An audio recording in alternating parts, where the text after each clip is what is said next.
By now, everyone's ready for this snow to get plowed out of town once and for all. Scientists say that part of the reason we've gotten so much snow this winter is because of changes in the ocean. And as it turns out, this may just be the beginning of our problems here in New England. Joining me now to explain is WGBH News Science Editor Heather Goldstone. Heather, welcome back. Good to be here. So when you come by, you like to bring an ominous scientific study usually, and today you've got two. I'm always the bearer of good news. So let's start with this study that looked at, 2,000 years of precipitation at a pond in Falmouth? Well, they weren't actually looking at the precipitation. So what they do, and I think we have some video of this, is they actually go out to the backs of coastal ponds that are just behind dunes, and they drill down into them and they pull out a tube of the mud. And they can then look through the mud, as you can see here, and most of it is fairly fine, dark sediment, but then in certain places you get these layers of sand, and that's sand that hurricanes have washed over the dune and way back into these ponds. And so they go through looking for those layers as records of hurricanes. And what they found is there was about a 1,000-year period, the first millennium AD, when we were getting hit with Category 3, maybe even stronger hurricanes on average about every 40 years.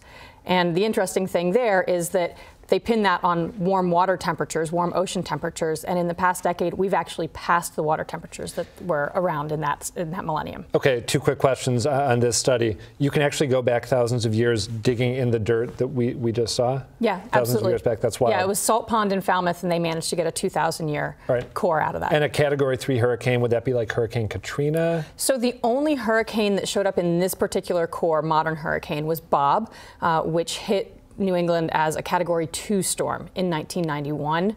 There are other stronger storms, obviously, that have hit in the past 100 or so years, but they weren't a direct hit this far east. Now, as you know, climate change deniers like to say that any warming we're seeing right now is part of a cyclical process. Could this study, in a way, be folded into climate change denial, since it implies that there was a time, 1,000-some years ago, when temperatures were really warm too?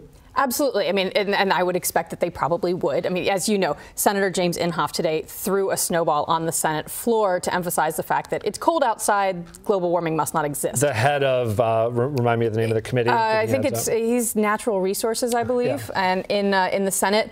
And so, the argument here is, well, we've seen periods of more activity than we even have now, so this is no big deal. And the counter argument to that is, yeah, but we didn't have the kind of development on the coast that we have now, when these storms were hitting 1,000 years ago. So if there were nobody on the coast, then Category 3 storms hitting every 20, 30, 40 years, but now fine. We're all over. All right, we're living there. You've got about 1 minute to describe to me this other study that found a very sharp spike in sea levels in the very recent past, right? Right. So we all know sea level is rising, but we think of it as being pretty gradual. Well, in 2009, 2010, there was actually a spike, a temporary spike in sea level. Some people may remember we had some pretty severe coastal flooding that was a little bit surprising with the extent of it. Well, that's because there was actually extra water there. A few inches, right? 4 to 5 inches on average around most of New England during this 2-year period. And that was because we had some really warm water conditions to our north up in the Labrador Sea that kind of backed up the Gulf Stream. And that let water pile up basically along our coast, and that was combined with some atmospheric conditions that blew that water toward our coastline and really piled it up. What I wanted to do was ask you for the bright side of all this, but we are actually out of time. Can you tweet the bright side? I will tweet the bright side, and we'll talk about it next time. What's your Twitter handle? H Goldstone. All right, Heather, thanks a ton. My pleasure.